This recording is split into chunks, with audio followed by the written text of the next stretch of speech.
Good morning, everyone. I just had a talk with someone in the park.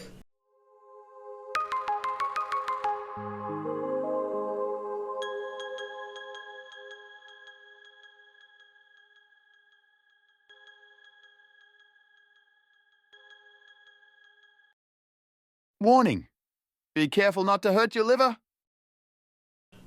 Good morning, everyone. I just had a talk with someone in the park when I was walking with my dog. And then I came home and I talked to ChatGTP. I call him Chatty George. We had a little conversation about the research behind what I was talking to this lady in the park about. So I thought I would come on here and talk about it with you because this is something that every carnivore, every person thinking about going carnivore or talking about their thinking of going carnivore or talking about fasting, if you communicate that you want to do something along this spectrum, you're going to come up against people who have been educated in a particular way. The mainstream is leaning on the side of what happens with people who eat carbohydrates when they fast. So this is what I came up against this morning, and I came home to do the holistic research to figure out what it is that I need to be thinking about in relation to what she was talking about. So the fastest way to do it for you is for me to read you what I wrote down in my fasting diary.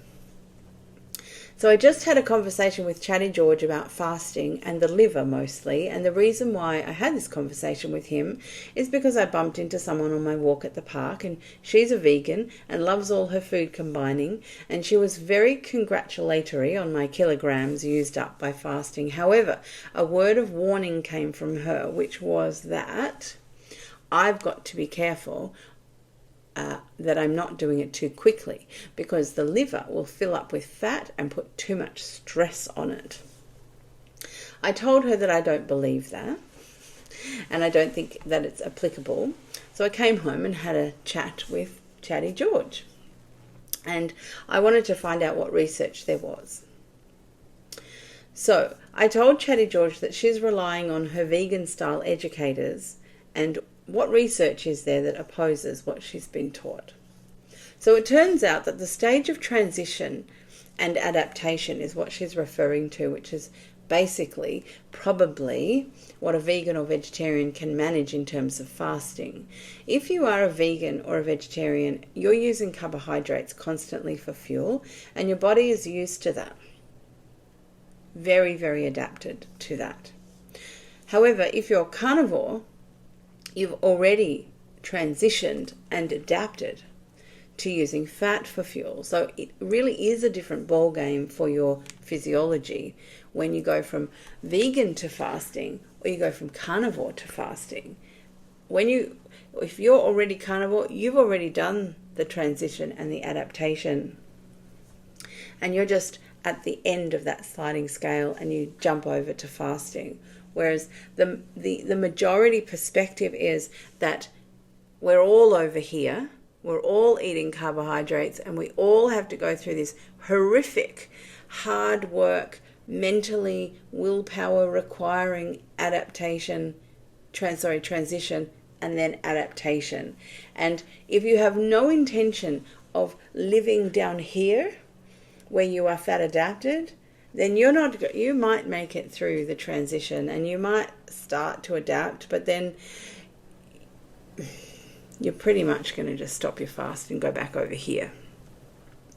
So this is the part of the sliding scale that all the research is talking about. This is the part that the research is referring to. There is no research about this part. There isn't. Okay, so what else did I write? So, in conclusion, I wrote, in response to the conversation that was had in the park, the woman was referring to a transition period, which I've already gone through many years ago, and have been using fat for fuel, mostly given to me by my digestive system, for a very long time. For a carnivore to slide into fasting is physiologically easy. Now, that doesn't mean that it's mentally easy, but it's certainly a whole lot less struggle and discomfort in comparison to what a vegan or vegetarian, or even just a standard diet, a person living on a standard diet, has to deal with. So if you are thinking about transitioning out of a mixed diet or a carbohydrate-centric diet, and you want to start sliding from low into low carb and then down the scale all the way to zero carb, and then maybe do some fasting, your best bet is to do the transition slowly, do the adaptation phase long, until you no longer really want to be over there, you want to be here. Give your brain enough time to understand how great it is, how great it feels with constant ketones for fuel. When your brain understands this, you're set. You don't want to eat carbs. If you're having psychological story-driven state issues, well, that's a different story. And you can deal with that along the way as well. But thinking physiologically, there are different stages. So if you're carbohydrate-centric, you do need to transition to being fat-centric, and you need to spend a bit of time in adaptation.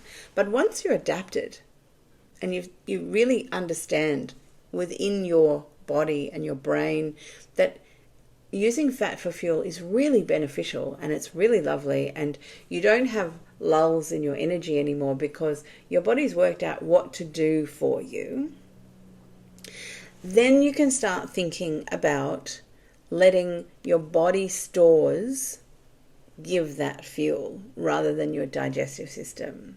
And this is where you really have to get your story straight, because if you're trying to fast because you have excess body fat, and so you want to do it in a clever way, you don't want to eat a lot less for a long period of time, because that is going to slow you down. Your body will adapt to that. Whereas if you do fasting, your body can only adapt to that fasting situation in one way, and that's to go get the fuel from your body stores, because it's quite an affront to your brain that there's nothing coming through your digestive system. And so you do have, that's the first 2 or 3 days of fasting. You have to reassure yourself, your brain, your mind, your body. You have to be kind to yourself, but not with food. Yeah, because you're going to get lots and lots of signals that this is not okay. We don't have enough energy. We're not going to survive. But you are, because you've made sure that you have enough fat stores on your body to contribute. You've made sure that you're fat adapted, and your brain likes the fat and the ketones for fuel, and your body organs like having fat for fuel and expect having fat for fuel, and you've got your story straight. And the only thing that's going to mess you up is your story. If you've got those two physiological aspects set, if you have the fat and you have the capacity to draw upon it, the only other thing is your story. And we can all help with that. Well, I can help, and I'm going to help lots of people, and hopefully they're going to help lots of people, because that's key to being able to reach this goal. It really is. So I just thought I would share that with you, that you're going to come across people telling you, oh, be careful, because they've been told to be careful. And yes, if you're going to be a vegan and you're going to transition across to fasting, not only is that going to be psychologically difficult, but it's going to be physiologically very uncomfortable. Very, very uncomfortable. If you have transitioned from carb-centric to low carb, that's uncomfortable. Try transitioning to not just no carb, but no food. Yeah? And that's why people think fasting is like you're a superhero because you're fasting.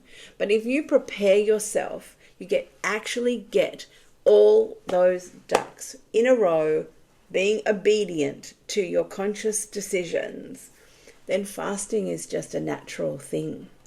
This is how, it's mimicking the caveman era. Did we always have fruit on the tree? No. Did we always have roots growing in the ground? No. Could we always find honey from a beehive? No. Did we always have animal products, a fresh kill? Could we always find them? No, we couldn't. But now we are living in the land of plenty beyond a reasonable situation. And we are so enticed, and we live as if it's a summer season where there's abundance of food. And so we just eat and we eat and we eat and we eat, and we like it, because this is why our taste buds exist. If we didn't like eating food, we wouldn't bother and we wouldn't survive. It's kind of like all the pleasurable things in life, not satisfying things, but the pleasurable things, the dopamine hitting things. We have receptors for all of those. Why? Because if we didn't, we probably would ignore them. So if you don't eat, you won't survive. If you don't make babies, the species won't survive. Yeah? All the things that we actually need to survive individually and communally and in terms of our species, it's all inbuilt into our systems to make those things pleasurable. And therefore we go do them. Yeah? Because, we have free will. We can choose to do all different things. And you can go do all different things in your life, but you still have to eat eventually. I'm going to have to eat eventually. And if I wanted to perpetuate the species, or if I had time in my life, I'm 52 now, so it's a little bit late for me, but there's a reason why sex is pleasurable. There's a reason why food is pleasurable. So that you eat a lot of it, because there will be a winter. There will be a winter. So think about the seasons. Think about how the seasons affected our ancestors. And think about your behaviors and how your stories are keeping you in a season that's incorrect for your body. Yeah. Anyway, I thought I would just share all of that.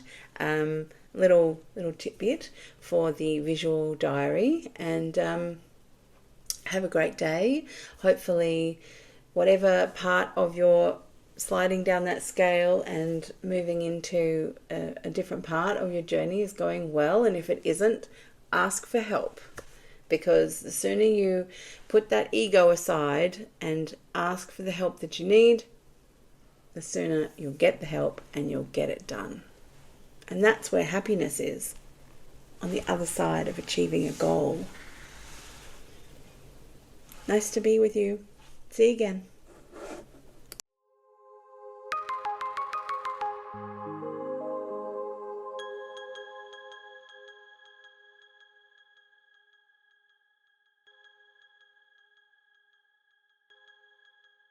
Here's a playlist for the entire series.